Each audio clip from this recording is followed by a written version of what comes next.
Welcome to the Business Growth Podcast. Today I'm here with Brandon, the CRO of CFO Hub. Welcome to the show.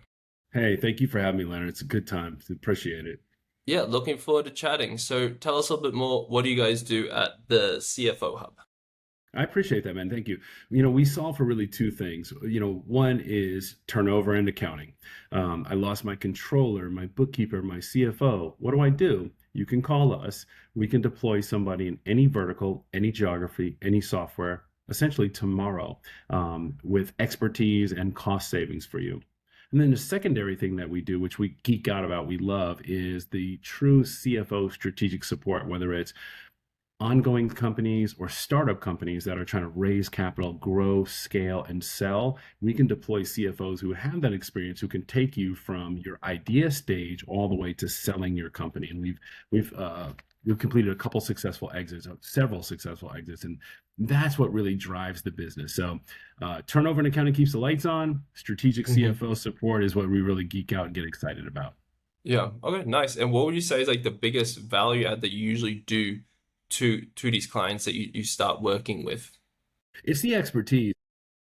It's the fact that so many people, especially young people, have these great ideas and technology and energy, and then you've got old guys like me with gray hairs who have seen so many different ideas, so many different accounting policies and procedures that we can bring to bear to some of these new businesses, so that we can say, "Hey, I've seen a company at your size and your scale. These are the things that they did. Let me show you these things to help you go faster." hmm And how about like what would you say is like the biggest mistake you see when you guys go into a business and you start helping them with like the CFO services and everything? I think our biggest mistake is not recognizing that founders and CEOs don't know what they don't know. And so from our seat, we think everybody knows what we know. And so I think Yeah. all of us across the space, and I talk to founders and CEOs, we call everybody co-opetition. So our competitors are not our competitors. They're our cooperators. We all work together really hmm well. I think so many of us assume that CEOs and founders already know accounting, and they really Yeah. don't. And so what we've got to do is not tell them, how come you don't know that? How come you don't know that?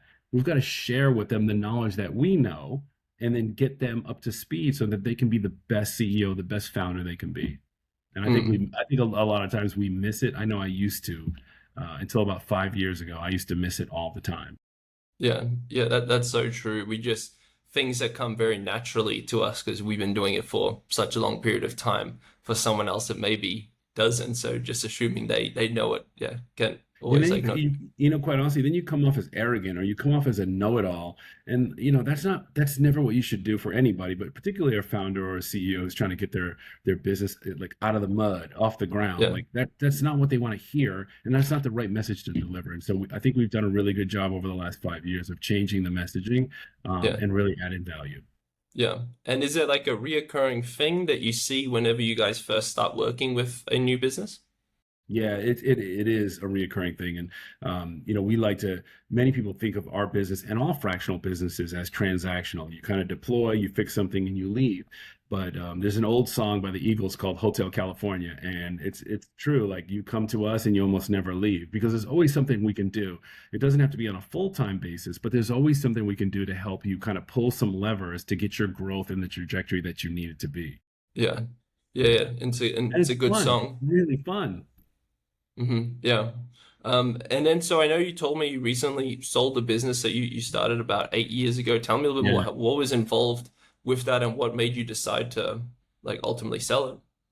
Yeah, I think it was a combination of the things. I think our founder, Jack Perkins, had been stepping on the gas full speed as long as he could, as fast as he could. So the three of us, Jack Perkins, Mark Jacob, and myself, really just kind of ran this thing, the three of us, by hook or crook. And what we realized is that we could only go so far at the speed and the capacity that we had. And we got really lucky with CRI out of Alabama. They had just lots of money, which was great, but they also had lots of experience and services that we couldn't provide. We couldn't do tax. We couldn't do audit. We couldn't do some of the IT pieces. We couldn't do some of the quality of earnings. And these were the things that our clients really needed on top of what we did. And we had to refer those things out. And so while we Mm. had really great referral partners in the market, and I'm going to miss some of them, now I have the ability to do these things in-house And so it allows for our founders and our CEOs to make one phone call. They often say single throat to choke, which is scary, right? But I embrace that. Like, let it be me because I want the ball at the last shot. I want the ball because my team is so good that I just know all the people behind me can get it done. And so I think with CRI having, it's like having a faster car. Like we were in a drag race and I had like a little Honda and it was amazing and I thought it was great. But now Yeah. I have a Ferrari and my clients get the benefit of getting to ride in the Ferrari. Yeah. Yeah, Yeah. nice. Yeah, that's a good analogy. And then so Yeah. what's like next for you now that you sold the business? So what's next for us is, we've got to grow the business. So CRI Hmm. has some requirements upon us to make sure that we grow the business. What they don't want us to do is, get the money and get the shiny bells and whistles, and then we just disappear. They want us to continue to deliver, quality service and value to our clients. But what I also loved about them, of all of the suitors that we had to try to acquire us, is they really love our growth mentality, our empathy laden sales mentality. Like they really care about their clients, like we care about our clients. So we're going to help our clients really grow in multiples that they may not have thought about Yeah. beforehand. And I get the support of it. And it's just a big checkbook behind me, which I didn't have before, which is awesome. But I also have an expertise checkbook that I didn't Hmm. have before because we were only 80 or 90 employees. And now I've got 2,000. So the brain power just expanded and now I can deliver that to my clients, and it just makes my job so much easier. Like Yeah. it's been a godsend. It's been great. Yeah, that's awesome. I imagine it'd Yeah, be a completely different ball game now. yeah, Uh, man. Yeah, and I don't have to then say no. yeah, and then so what does the growth specifically look like for the business? Like what are some of the goals that you guys have for the rest of the year to keep growing it? I mean, I'd love to platform some companies under us to give us some more depth and growth, but I'd love to go from 40 million to 100 million. Like I think that's my specific and personal mission is to get us to 100. And I think at 100, there's just so many things that you can do at 100 that you can't do at 10, that you couldn't do at one. And we've Yeah. been at those numbers before. And so now it's just a new set of numbers. I've never been there before, so I got to figure it out myself Yeah. too. And that's Yeah. exciting for me because at my age, at 56 years old, I get to grow. And I think so many people in corporate America, like you get to a certain age and stage and you just plateau and you're just trying to hide under your desk to get out of here. And that's not me, man. I'm trying to keep it going. Like, what else can we do?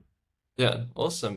Yeah. So pretty big growth goals to go from 40 to 100 million. What does that look like? Like if you break it down a little bit, how do you plan to grow at like 2.5x?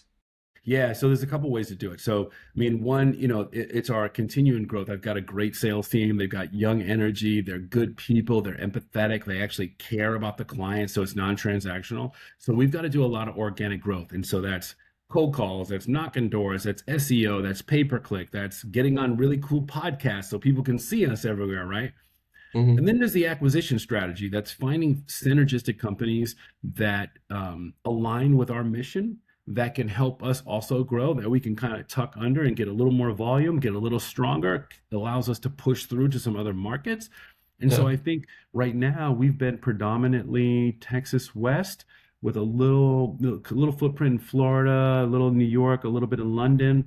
But I think now with this, we get to get into the Southeast and a little bit of this, the Northeast as well, where we weren't in Connecticut, Boston, Philadelphia, and then into the Midwest. And those are areas where there's heavy manufacturing that needs accounting support. So new markets, new people, expanding within our merged customer base. I think Hmm. that gets us to the numbers that we need to be at. Yeah. Mix in a little bit of luck. Yeah. Okay. And Yeah. so what is your main like client acquisition process at the moment? I know you said you have like a pretty good sales team. What does it kind of look like in terms of the client acquisition? Yeah, my sales team are highly aggressive sales folks. So they're out there in the street meeting folks on a daily basis. And so we find ourselves heavy in the SaaS, the fintech, the bio, the nonprofit, and the defense contractor space.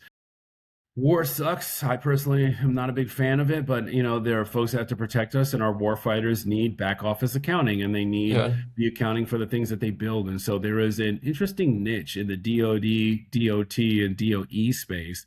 These defense contractors, the primes and the Hmm. subs, those businesses are picking up, and those businesses need accounting, and that's an area where we have specificity, where I think we can really help. We can help Yeah. them save money and save time, and I think that's valuable not only to us, but also to the government and then to the country. Yeah. Yeah. Gotcha. And then so is it most of the clients do you get, like, have you guys done much like advertising as well, like meta ads or anything, or is it more of a like a networking type of thing? I'm always curious. Yeah, it's the next level for us. It's we haven't done a whole bunch of that.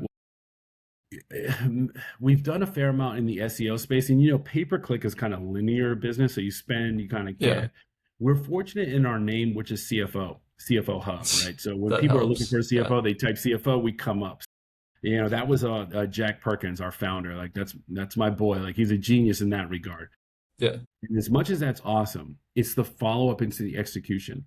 So speed to deployment, speed to response, and then the quality of the response.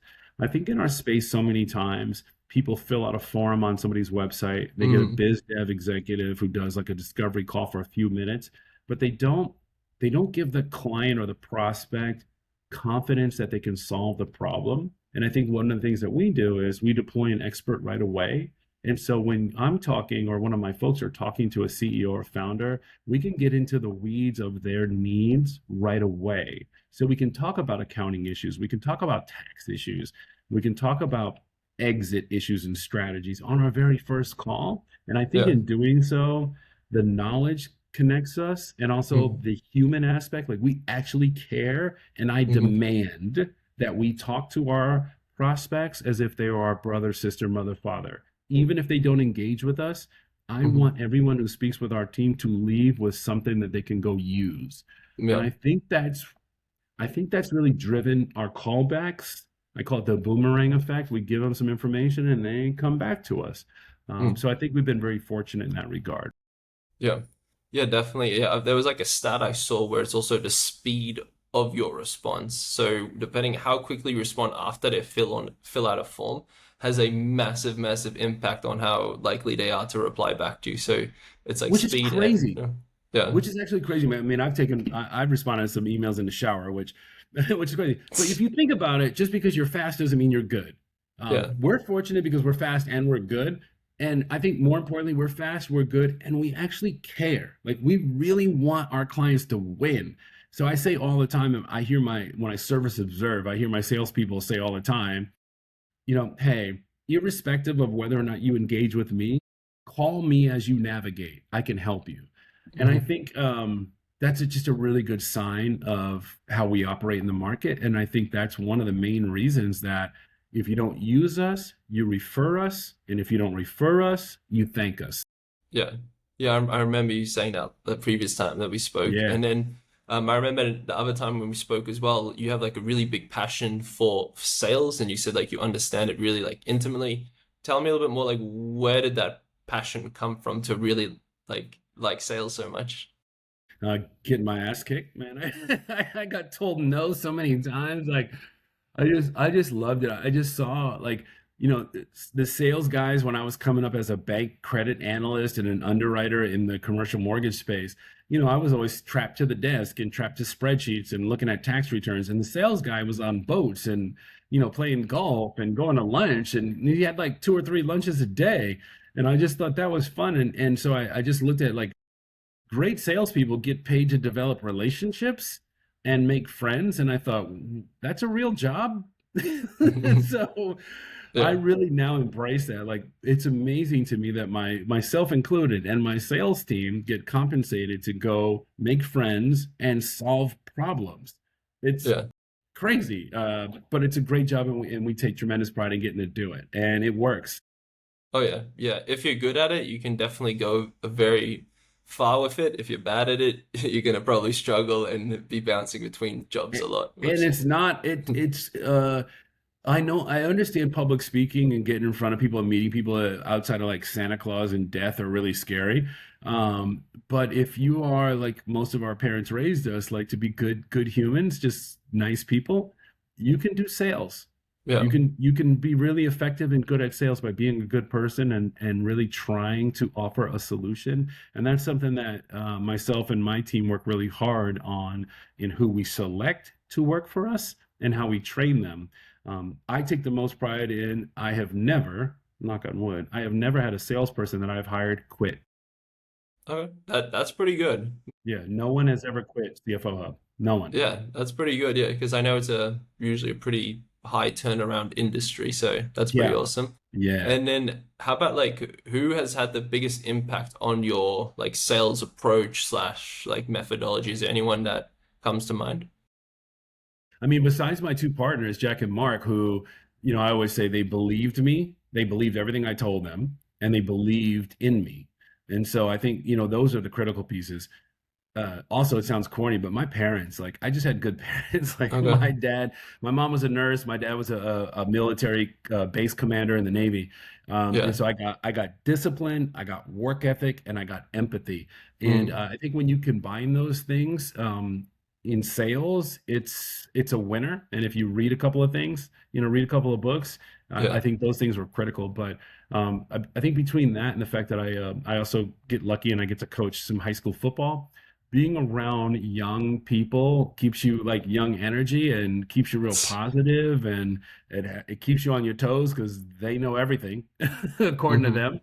And Yeah. so I think all of those people who have been around and been in my life have influenced me. Also, my little brother AJ, he picks on me all the time, and so he's always reminding me about, do what our parents told us to do.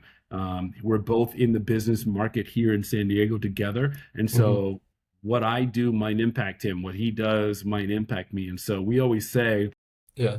that name on the back of your jersey, you're not the only one wearing that. And so you need to Hmm. act as such. Yeah. Nice, Yeah. nice. Yeah. And then yeah, I know we're starting to run out of time here. It's like time's flown by. I'm so sorry. Yeah, how about what books that you've read have had like the biggest impact on what you do today?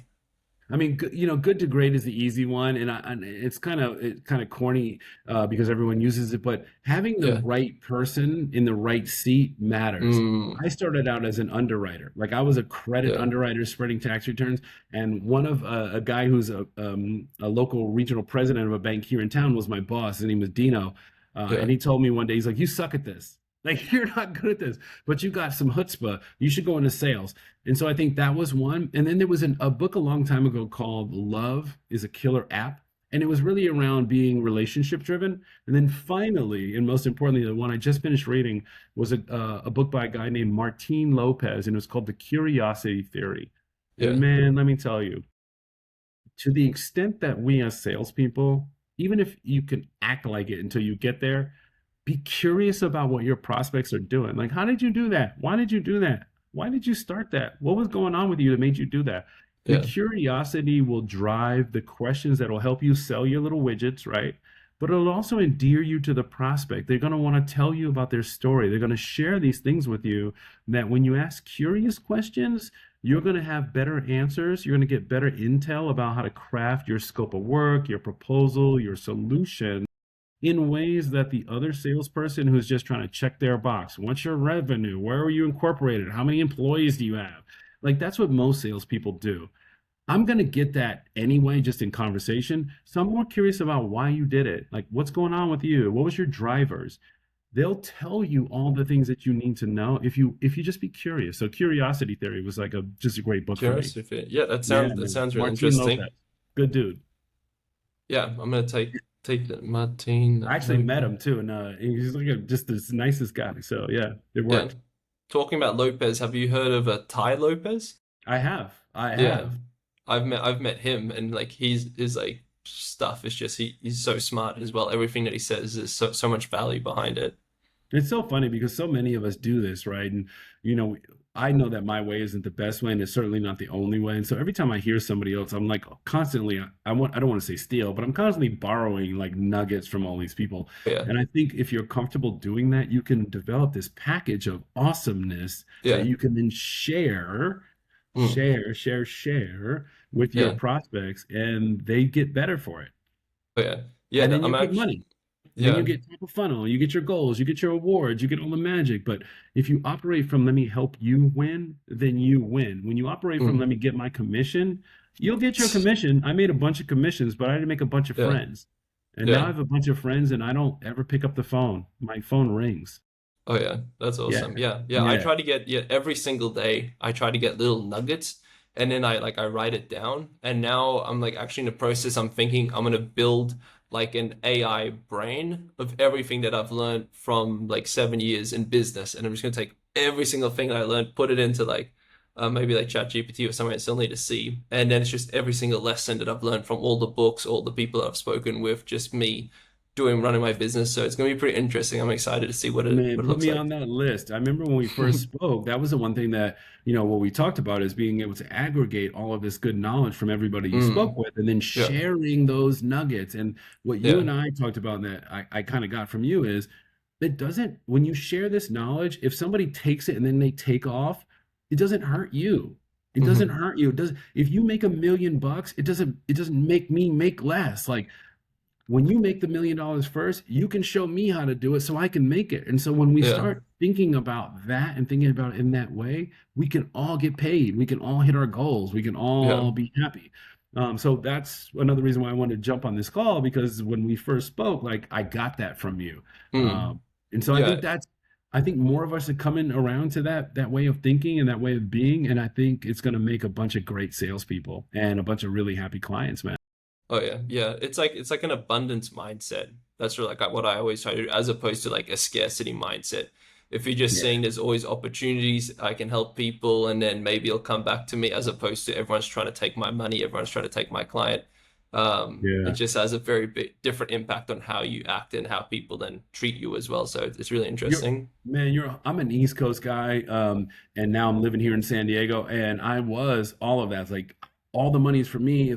I got to get it all, and you can't have any. And you come out here and you're like, oh, this is California weirdo, abundance thing. Man, it works. It really works. They print money 7 days a week, so there's no reason we all can't get a little bit.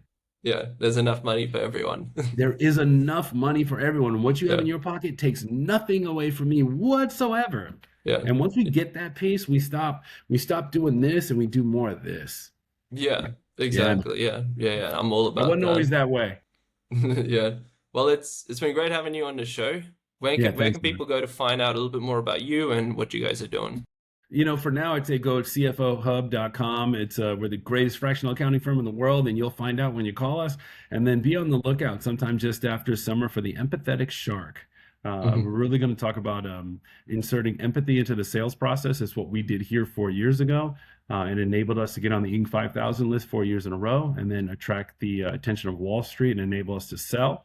And for somebody like me who was kind of a raggedy salesperson who changed my ways, I'd love to share what we did and help everybody else get there before they get all this gray hair and then lose all this hair. I used to have hair like yours, man, and now I got this. So let me help you not do this. Yeah, awesome. Well, I'll put those links in the show notes below. I appreciate you coming on. You Heck guys have been yeah. listening to the Business Growth Podcast. Until next time, keep